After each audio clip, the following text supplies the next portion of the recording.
He's got too much pine tar.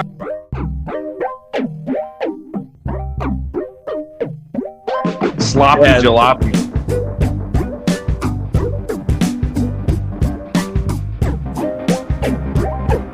They were doing the Chris Davis fishing for it.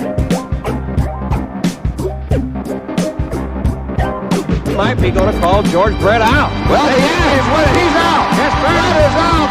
Look at this. Brett is out. And Steve McMahon. he is out and having to be forcibly restrained from hitting plate umpire Tim McClellan. Too much pot tar. Way too much pot tar.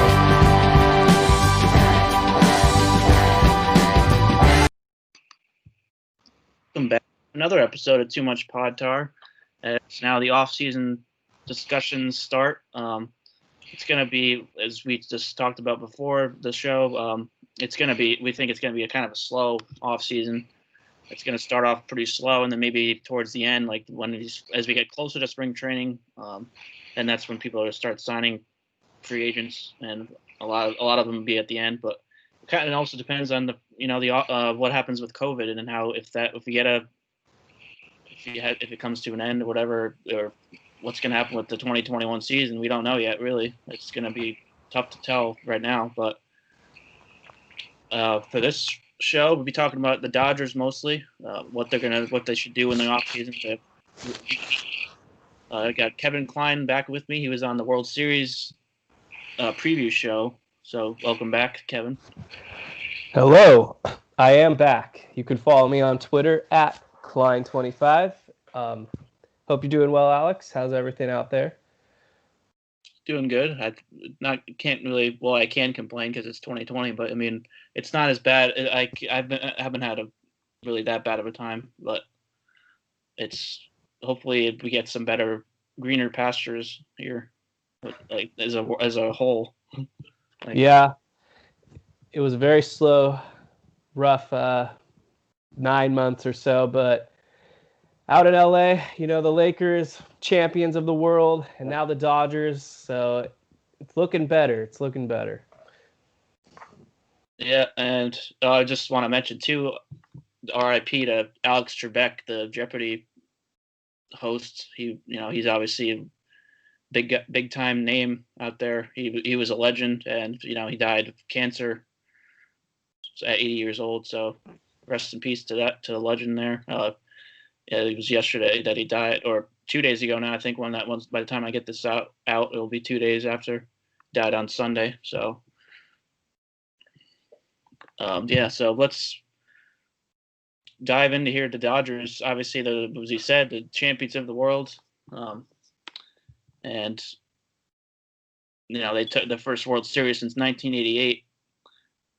So that was huge for them. It was good, really good World Series as well. It was enjoyable, even with the whole situation that we were in. We needed something like that, like a World Series like that. So that was awesome to watch that unfold.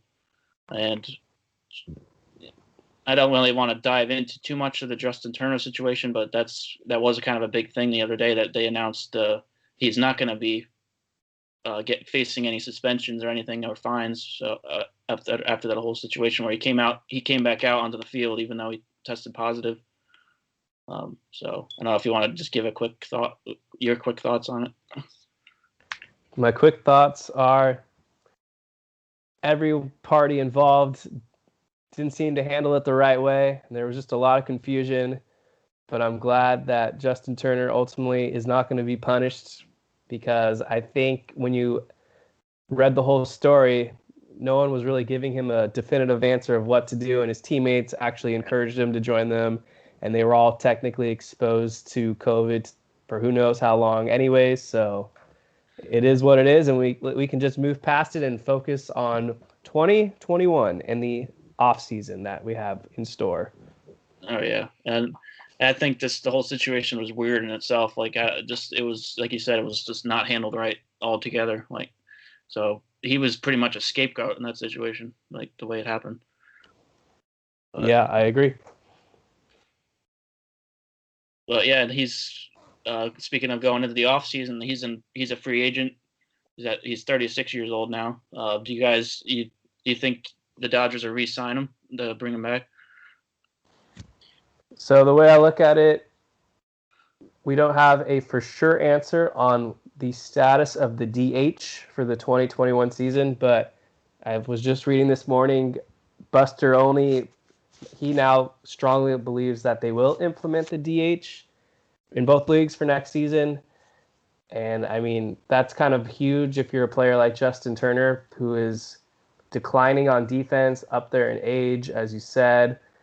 Probably is not going to be a full-time third baseman if he were to re-sign with the Dodgers. But by all accounts, it looks like Justin Turner wants to remain a Dodger. I mean, he grew up a Dodgers fan. He's from the area.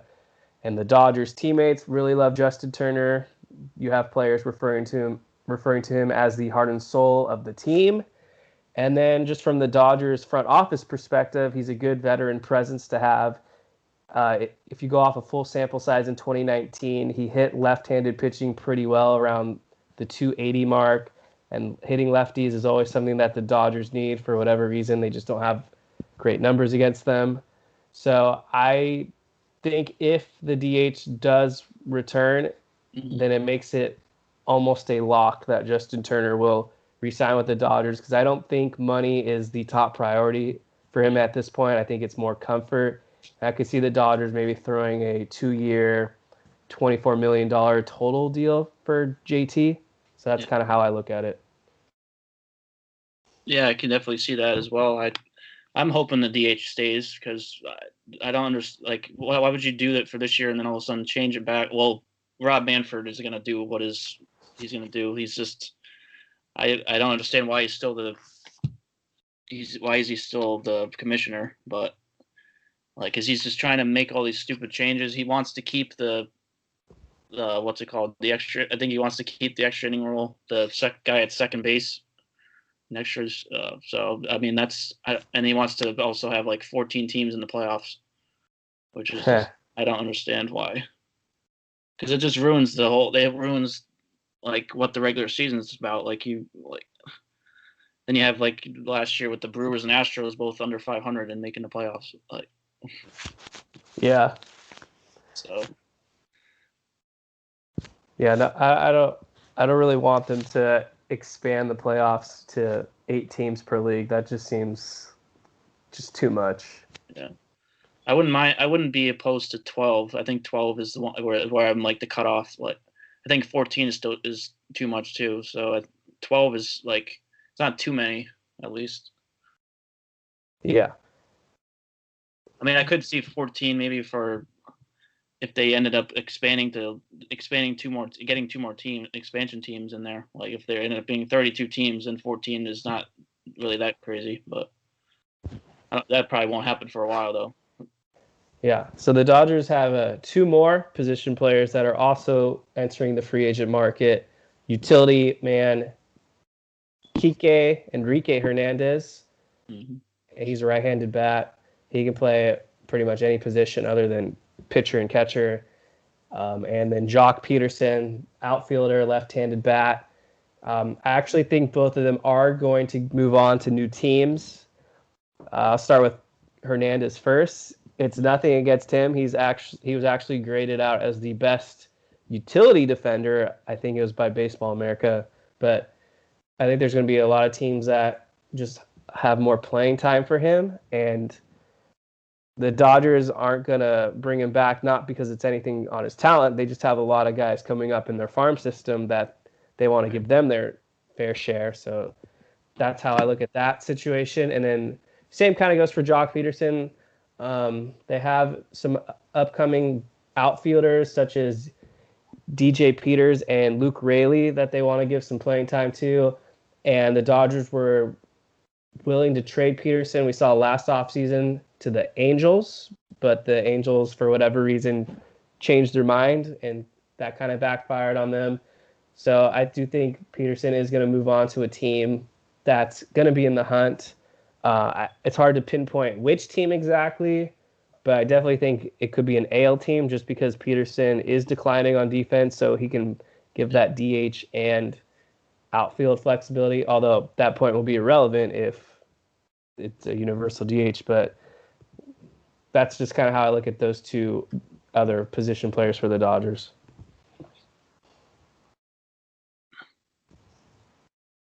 Yeah, I could definitely see the Peterson to the American League team angle, especially if the DH isn't a thing in the NL, because like you said, with his defense is not the greatest.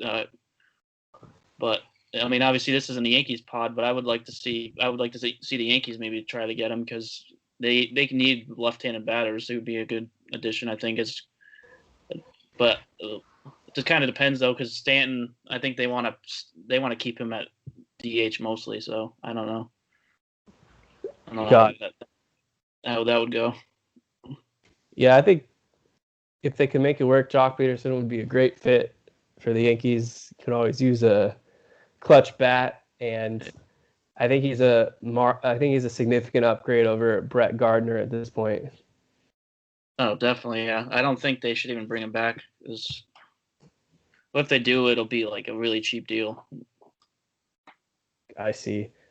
Yeah, but another guy, the Dodgers is a free agent, Blake Trinan. So, what are your thoughts on him? Do you think they should bring him back? Because he was a pretty big piece to their bullpen this season.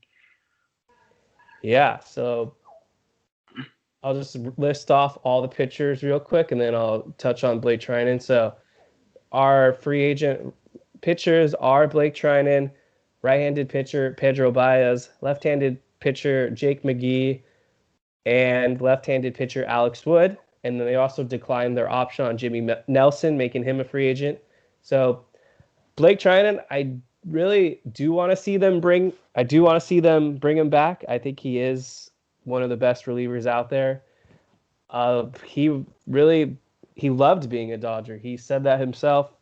He loved being teammates with Justin Turner. He also mentioned that it seemed like whatever task Dave Roberts handed to Trinan, he embraced it, and he almost always got the job done. The one thing that does concern me about Blake Trinan is that lefties had hit him well in 2020. They had like a 300 batting average against him. But with that being said, when Trinan is dealing, he can throw a sinker ball tailing at 98 miles an hour. I mean, if teams are smart out there, I know money is going to be an issue. I think he is going to receive a lot of offers. I do want the Dodgers to bring him back, but when we talk about the other free agents out there, I do think there are some options out there to replace him. So that's where I stand on Trinan. Pedro Baez is a guy that really has driven me crazy over the past 6 or 7 years that we've had him. He can be lights out if it's a clean inning situation, I guess you could say. You know, he'll retire the guys down in order, 1, 2, 3, no problem. But whenever Roberts summons him in a loaded jam or men on base, Baez just always seems to collapse. He does that on an annual basis in the postseason as well, which is something you don't want to see. I think he is actually more likely to come back than Blake Trinan, just because he is cheap labor out of the bullpen. I don't think he's going to receive more than maybe $5 million annually, if that. And he's been a pet project for the Dodgers for quite some time now. I don't think they're ready to just let him walk away. So wouldn't surprise me if Baez returns. Jake McGee, I don't think he's going to come back. He throws just way too many fastballs. I'm talking like 96% of the time. He just wasn't even a factor in the postseason for the most part. He was solid for us during the regular season. He got the job done, but I think we have other options that we have to use. And also considering we expect the roster size to be reduced back to 26, I believe. And then Alex Wood, I don't think he'll come back either. He wants to be a starting pitcher. He had signed with the Dodgers in the first place to be a starting pitcher. There are people speculating that he could be like a Drew Pomeranz type of guy out of the bullpen, but it's ultimately going to be up to Alex Wood if he wants to embrace that role or move elsewhere and try to fight for a starting spot. So that's kind of where I stand on the 4 guys I just listed. Oh, yeah, and just to break off from the Dodgers again, real quick, we did get a free agent signing, the first one the other day with the Blue Jays re-signing Robbie Ray to a 1-year contract. He's a guy that has plenty of upside, just never really found it. Maybe the Blue Jays are hoping they can get him going, but he has high strikeout numbers, but he just walks way too many batters, and I don't know if the Blue Jays can find something with him. But yeah, this last year he had 6.62 ERA, 1.9 WHIP, 68 strikeouts, 45 walks over 51 and 2/3. Yeah, that's just it's kind of a tough situation there for the Blue Jays rotation. I don't know how that's going to be. It's him. Well, Ryu was pretty solid this past year, and then Tanner Roark, and then obviously Nate Pearson's going to be a big guy in that rotation as well. So we'll see how it goes. The Blue Jays they have like the bats right now, but the pitching is just a big question mark for them. So yeah, it makes sense. My view on the Blue Jays is that they really need starting pitching badly, and they did get Ryu, and he's finishing in the top 3 in Cy Young voting. I obviously saw a lot of Ryu because he was with the Dodgers for so many years, and his first season went very well in Toronto. And then Robbie Ray is a guy I saw a lot of as well, him being an NL West guy and facing the Dodgers pretty often. My thing with Ray is that control just seems to kill him, especially this season. He just couldn't seem to locate any of his pitches. But when he's on, he's a strikeout machine. His velocity did drop quite a bit. That's kind of concerning to me. And he also changed his pitching windup. So I don't know how Ray is going to look in 2021. But 1 year, $8 million. The upside is certainly there. And, it's not a huge risks type of signing. So we'll see how it works out. But, yeah, Blue Jays definitely need some starting arms to get through next season. Because they have the bats, like you said. yeah, for sure. It's not really risking anything, so you might as well take a shot on him to see if you can work, get him to be right, like he was. What was it, 2017 to 2019? He wasn't too bad, and then he kind of fell. He started getting really struggling though at the end of 2019, I think. Yeah, I think 2017 was definitely his peak season. One stat that I know about him, it was either 4 or 5 starts. It was some type of record against the Dodgers where he had, I think it might have been 8 or 10, 8 plus strikeouts for each start against the Dodgers, which is something no starting pitcher had done in one season against the Dodgers. Wow. But then we faced him in the postseason, and they had his numbers, so that was cool. Right. So the trade rumors, if you want to talk about some trade rumors, involving the Dodgers. So the big one is Francisco Lindor. There are already a few insiders reporting the Dodgers have minor interest in Lindor. This is a guy the Dodgers had inquired about exactly a year ago. It didn't work out because the Indians were insistent on having both Lux and Dustin May in return for Lindor. Yeah. Now Lindor is in the final year of his contract with the Indians. I would say it's about an 85 to 90% chance that Lindor is going to get dealt this offseason. I just don't think it's going to be the Dodgers. The reality is we don't need him. Yeah. You look at the infield, Max Muncy is going to be first. Now you got Gavin Lux. We're hoping 2021 is going to be the season he's able to break out. Didn't happen in 2020. Corey Seager at shortstop. And then at third base, Justin Turner, whoever they re-sign. Or they sign.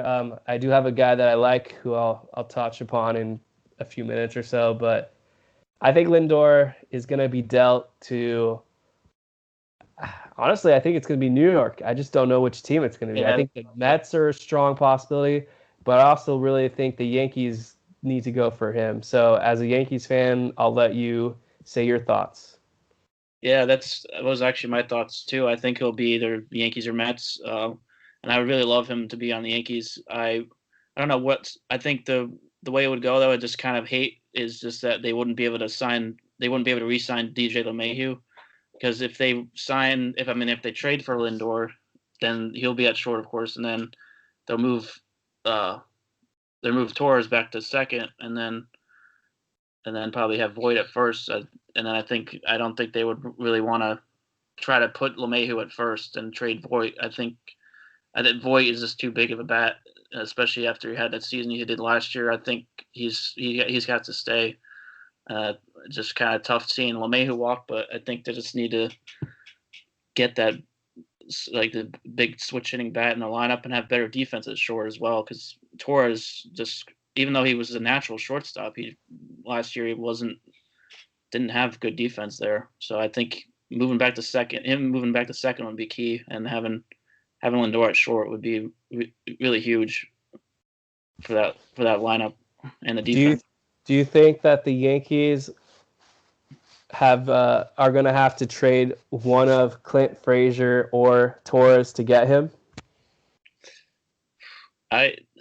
Honestly, I think the more likely one is probably Frazier, just because there's not really, you still have enough outfielders to work with for them, and especially if they go after another free agent like Peterson or even Michael Brantley, they don't really need him there because they still have Judge, they still have Hicks and Stan. I know obviously they had injuries. I know always big there, but I think Frazier's the guy that would most likely be traded there in that situation. But unless they do re-sign DJ, and then you can trade Torres. So I don't know, but I do think one of them would definitely have to be traded for that, or even maybe Voit in one of the trade for Lindor. Yeah, I agree. The weird thing with the Indians, which I've been saying for quite some time now, is they're in a tricky spot where they're able to compete, and they don't want to tank and rebuild because they have the foundation at pitching, but they don't seem to have the money to sign the bats that they need. And now with Lindor entering free agency in a year, like, they honestly have no choice but to move on because they're not going to re-sign him. And they desperately just need cheaper offense, and they've been trying the last couple of years and it hasn't been working out. So getting Lindor dealt for some bats is definitely the move they need to make, because they have it at the starting pitching. Like, it's no question there. So that's my thoughts on Lindor. And then sorry. There's a player that you mentioned that I am going to talk about, who I've been teasing already, but there is another rumored bat that I want to just touch on real quick. Chris Bryant is also a name floating around. Yeah. The Cubs, I don't know how to phrase it other than they just made a lot of bad signings, and now they seem to find themselves in a payroll jam. And Chris Bryant is going to be a free agent also at the end of this upcoming season. Yeah. And it honestly kind of seems like he's fed up with the Cubs too. That's just my viewpoint on things. He has not been himself the last few seasons, nowhere even close to that 2016 MVP year. Personally, myself, I love Chris Bryant. I think he is, when healthy, one of the top third basemen in baseball. Also love his versatility, that he can play some outfield. As a right-handed bat, he hits lefties very well. I don't know if the Dodgers can essentially fleece the Cubs, almost like they did with Mookie Betts and the Red Sox, but if they don't re-sign Turner, or they don't want to re-sign Turner, I would love to see them acquire Chris Bryant for a year in a season where Bryant essentially has to reprove himself so that he can maximize his paycheck come free agency. And then Nolan Arenado is also a name being floated around. He's a Dodger fan growing up. He's from the area, but he's just making too much money. Yeah, I don't think he's going to fit with the Dodgers just because we have to commit so much money elsewhere. I do think Arenado is another strong candidate to get traded. I just don't think it'll be the Dodgers. But Yeah, I honestly don't know where he would end up. Like, who's? I mean, I guess it could be even the Mets there too. Like, yeah, it could be the Mets. The Cardinals are a team that really want him. Yeah. And they can afford him. But yeah, those are so far the names in terms of batters that I've seen on the block. Yeah. Now I'll talk about a free agent who I think would be a great fit for the Dodgers. It's DJ LeMahieu. Oh God. See, the thing with the Yankees is everything that I've been reading is that they are in kind of a payroll mess. Yeah.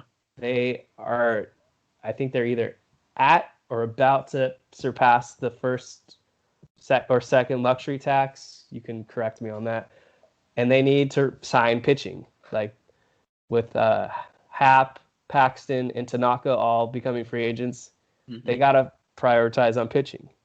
So I don't know how LeMahieu is going to fit in to their payroll plan unless they find a way to shed some salary. I still think he is more likely than not to return to the Yankees, but the Dodgers have about somewhere in the range of $19 to $27 million in free payroll, and a guy like LeMahieu fits this team perfectly. We could move him to third base. Now, that would mean Justin Turner has to go elsewhere, but that's fine with me. I mean, I'm looking at the numbers. LeMahieu led the league in batting average last season, 364. Also on base, 421. In 2016 with the Rockies, he led baseball in batting average, 348. He can also hit in the postseason. I've seen him come up with a numerous amount of clutch hits. So, you know, I'm not like clinging to life like we need this guy, but I think of all the free agents available, he would fit the Dodgers perfectly. We could bat him third. He plays great defense. I mean, you see him every day. You know what he brings to the table.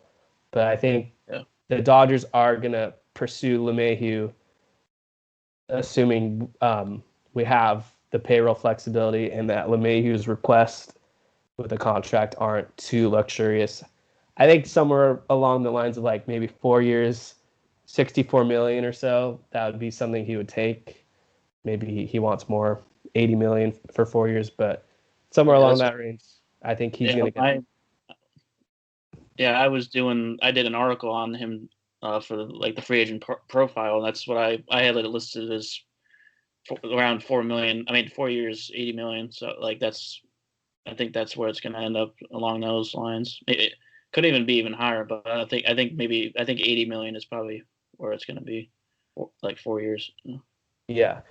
And then the other kind of interesting scenario is that most of these teams aren't looking to spend money just because the market is really rough for a lot of these small market clubs since they weren't able to get their attendance money from fans. And when you have teams like Cleveland that are looking to shed payroll, I think there's only going to be a small handful of teams like the Mets, the Dodgers, the Yankees. They're looking to spend, but I just said how the Yankees are flirting with their payroll maximum. So I don't know if they'll be able to bring back LeMahieu if they have to focus on pitching. Meanwhile, the Dodgers, they don't. The only area we need to work on is the bullpen, but you can sign tons of bullpen arms for cheap.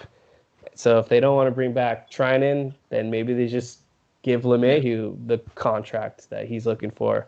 And then the other offseason priority, and this is a big one, this is number one, they need to extend Corey Seager. He is in the final year of his contract. He is a Scott Boras client. He's only 26. He'll be 27 on April 27th. I think they got to give Corey Seager an extension that will take him to about age 34, 35. So maybe 7 or 8 years, you know. When healthy, you can argue he's the best shortstop in all of baseball. I don't think he's going to be their shortstop for the long term, he's an average defender. So maybe they'll move him at first base one day, or third. But yeah, you cannot let Corey Seager enter the free agent market. Teams are gonna swarm after him like honey smeared on wood by a pack of bears or something. Yeah. He's just too good to have to enter a bidding war with. So Andrew Friedman, I'm sure he's already thinking in his head how we're going to extend this guy. I mean, he's essentially surprised the world when they were able to extend Mookie Betts for that 12 years, and they hadn't even played a game of baseball yet. So I'm sure Dodgers front office is already thinking ahead, and it would not surprise me if any day or week we see it tweeted out. The Los Angeles Dodgers and Corey Seager agreed to an 8-year extension or something. Yeah, I think it'll happen. I don't know when, but it could be end up being in the during the season or something. But I think it'll definitely happen for sure. Especially after that World Series, you can't let him go. Or after the NLCS and the World Series. Yeah. Yes. Yeah. They. It just makes me laugh when people before the season had begun said Corey Seager is just not clutch in the playoffs. He can't come up with big hits. Like I just don't see it in this guy. He's not a top 10 shortstop. And then literally from the first game, the wild card round, came up with a home run and just was on a tear the entire postseason. And I just love that he can hit both lefties and righties. He doesn't get phased in the big moment. So to me, if I had to choose between him and Cody Bellinger, I think I would honestly stick with Seager. At the end of the day, I think they're going to keep both just because they're both Dodgers farm guys. But for me, Corey Seager is, besides Mookie Betts, Seager is the guy I would want to lock up for the rest of his career.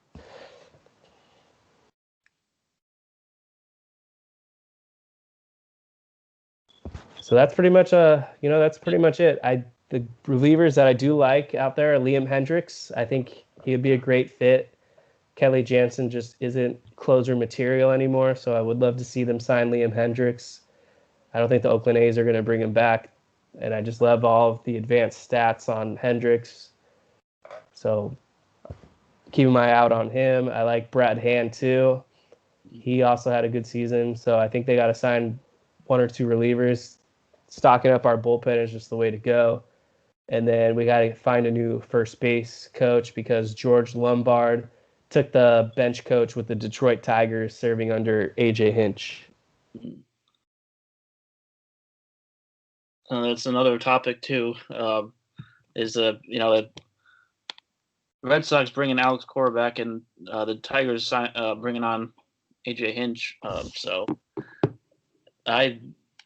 It's a whole different topic, but that's just I hate it so much because literally a year after they were outed from the cheating scandal, they get to come back and coach that. It's stupid.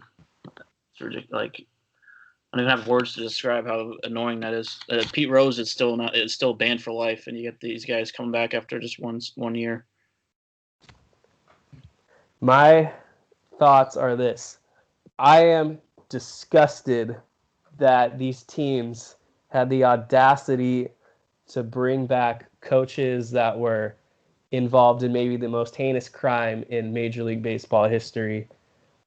I just don't understand how you can't be banned for life for literally cheating. This isn't even just minor cheating. This was probably the most sophisticated and malicious way to cheat in Major League Baseball history. And for A.J. Hinch to get a job offer almost immediately after his suspension time was finished, I'm just disgusted with the Tigers, and I wish nothing but failures for them. And then it doesn't surprise me that the Red Sox would bring back Alex Cora. A team like Boston just doesn't have the class like most teams do. 2020 was going to be a bad year for them anyways. the writing was on the wall. So Cora almost got just a vacation, and Yeah. when he comes back, like it's not going to it's just not going to affect his win-loss record. He'll get to keep the same win percentages, and I'm sure the Red Sox will be better than they were last season. So he'll be viewed as a hero when they're all of a sudden good again and competing. So it's disgraceful.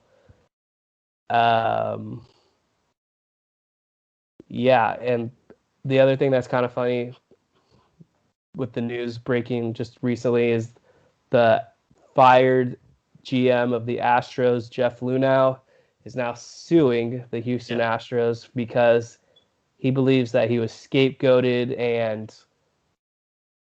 that the owner, Jim Crane, made a deal behind their backs with Rob Manfred where they had basically put the fall on a few guys so that they could keep their World Series trophy. And that doesn't surprise me one bit. I think Jim Crane he tried to look like he was the hero by firing these guys, but he's just as guilty as all of them. He knew what was going on, and he just wanted the trophy more than anything. So he tarnished the game so that he could get his way.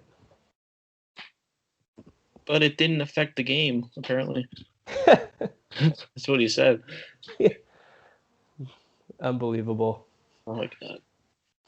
I really hope I need fans back in the stadiums next year so we can go to I can go to Yankee Stadium and when the Yankees face the Astros and boo the hell out of the Yeah, they deserve all the boos. And hopefully Michael Brantley is on a different team, maybe like your Yankees, so that because he wasn't involved in any of that. So no. I would love him on the Yankees. Yeah. So yeah, I think I can't think of any other Dodgers off-season stuff. So if you have questions or other teams in the NL West, I'm ready. I guess this one question is who do you think is going to be the biggest contender to take down the Dodgers next year, like just in the National League in general? Yeah. So some of that I think will have to do with where Trevor Bauer lands. Yeah. He is without a doubt the best starting pitcher on the market. It's kind of funny because I think it was MLB Trade Rumors projected Bauer to go to the Dodgers. I just don't think I see that coming. I think they projected he was going to get like 4 years, 120 something million, which would be about 31 annually. Seems like a lot of money for Bauer, but he's certainly very talented and could be worth it. The team that I think will take down the Dodgers in 2021. Well, if I look in our division, I don't think the Padres are there yet. I actually think that Mike Clevenger trade is going to backfire big time. Mm-hmm. And then who knows what the health status of Lamont will be. When Mackenzie Gore is ready, he could be close to Kershaw-esque status, but he hasn't even touched the big leagues yet, so he'll be a rookie. The NL Central, yeah, no teams there. It's kind of a lousy division. I did like where the Reds were going, but if they lose Bauer, that's definitely a step backwards. Yeah. Cubs are very overrated and in a money pickle, as I mentioned. And the Cardinals are solid, but they just aren't there yet. So, yeah, I mean, we got to look at the NL East. It's going to be either the Braves. Maybe the Braves may become very aggressive. They got to upgrade at starting pitcher for sure. Maybe they find a new third baseman. I had heard they might be going for Chris Bryant as well. Oh, yeah. But, the sleeper team is definitely the Mets. This is a team I have been against for about 4 or 5 seasons now, and I've been right just about every time. I feel like they've always been very overrated by the media. Yeah. But now they have a new owner who is very rich. He's got a lot of money to spend. So if they can sign or acquire another big-name starter and then they get Syndergaard back in time for the second half of the season.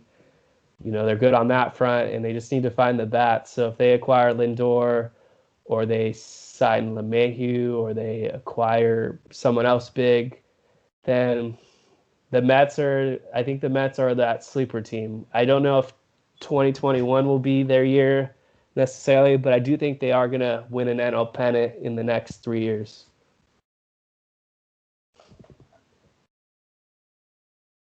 Yeah, I agree with that. And even as a Yankees fan, I always root for the Mets to do good. Like, I don't understand Yankees fans who don't want the other team in New York to do good. It's like we're not actually rivals. We're just we play in the same city, but the Mets are just never good. So it doesn't really make it a rivalry. I mean, obviously, if the Subway Series, I would be rooting against them, but yeah, that's the only thing. That's the only time I actually hate on them is when they're playing the Yankees.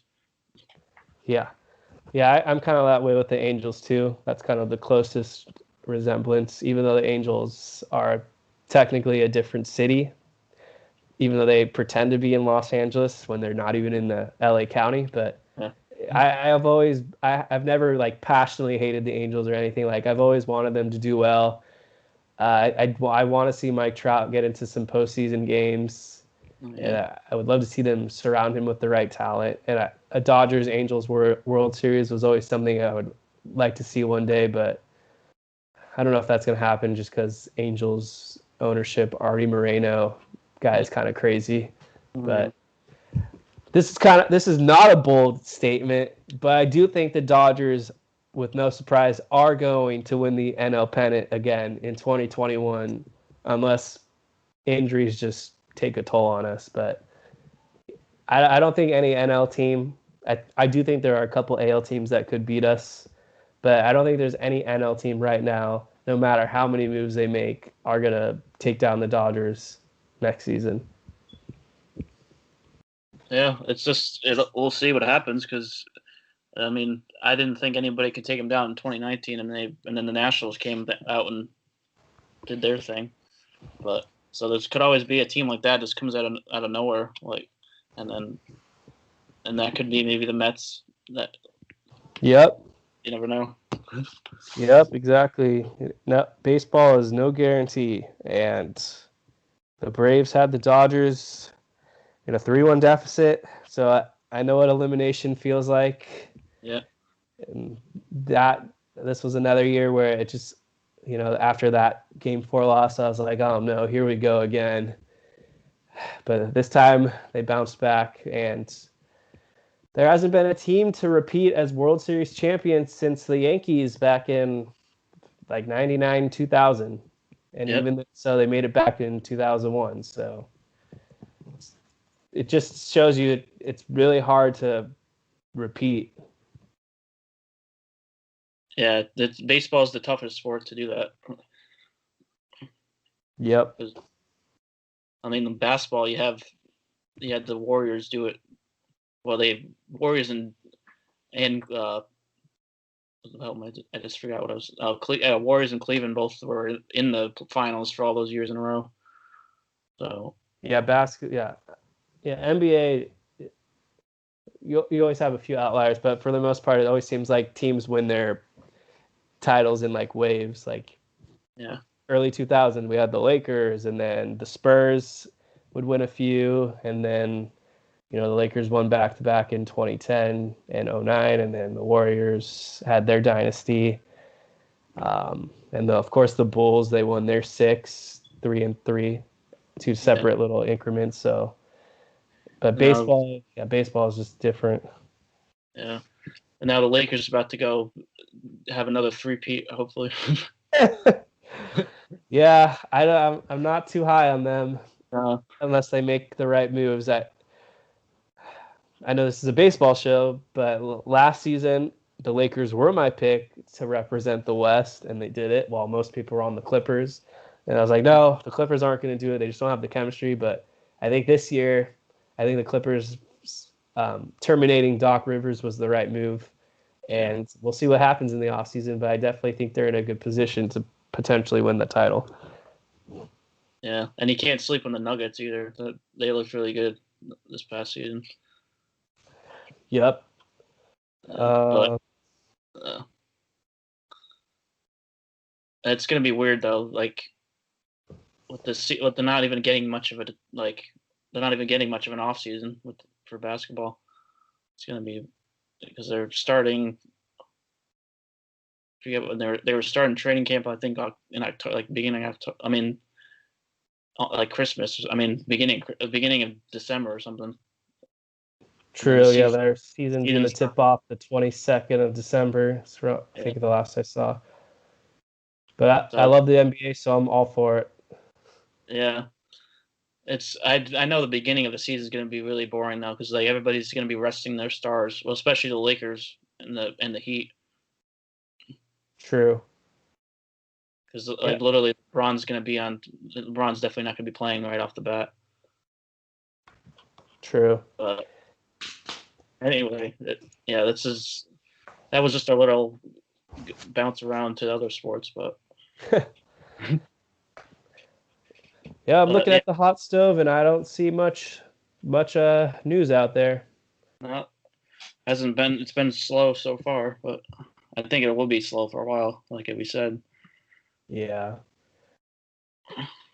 The Dodgers, this is probably the first year in a long time where I can say with some comfort knowing we just don't have to do a lot. They put together the core that they've envisioned. They brought in the outside talent like Mookie Betts to help cement everything. And they have 5 or 6 really good starters, depending on if David Price opts in next season. Yeah. Because we didn't even get to see him at all yet as a Dodger, which is kind of remarkable considering David Price. You know, he's kind of a borderline Hall of Famer. I don't know if he'll get there, but he has a case. He definitely has a case to be considered a Hall of Famer. But when healthy, he's obviously really good. And then more emergence expected from Dustin May and Julio Urias. So we'll see. You know, I just think they got to shore up the bullpen and have insurance back there, because losing Trinan would definitely hurt. But if they can add a guy like Hendricks or Shane Green or Brad Hand, then they'll be fine. Yeah, I could agree with that. And yeah, we'll see if the Dodgers can repeat for the first time since, you said, 99, 2000, when it was the Yankees. That was their three-peat, the Yankees, of course, 90, 98, 99, 2000. But yeah, that's Dodgers. You know, what they should be doing in the offseason. We just discussed. Every team will be continuing these pods for every team this offseason. And of course, we'll be mentioning moves that are made for any team. Like, no matter what pod it is, we'll be talking about all the moves that have been made up to that point. But yeah, keep listening to this podcast. Keep checking out our articles on Primetime Sports Talk. You know, and yeah, we got the NFL season going at the halfway point now. So we got a lot of stuff going on there as far as gambling goes and DFS and all that stuff on the site. So keep checking that stuff out. And yeah, you can never have too much pod tar. Thanks for listening.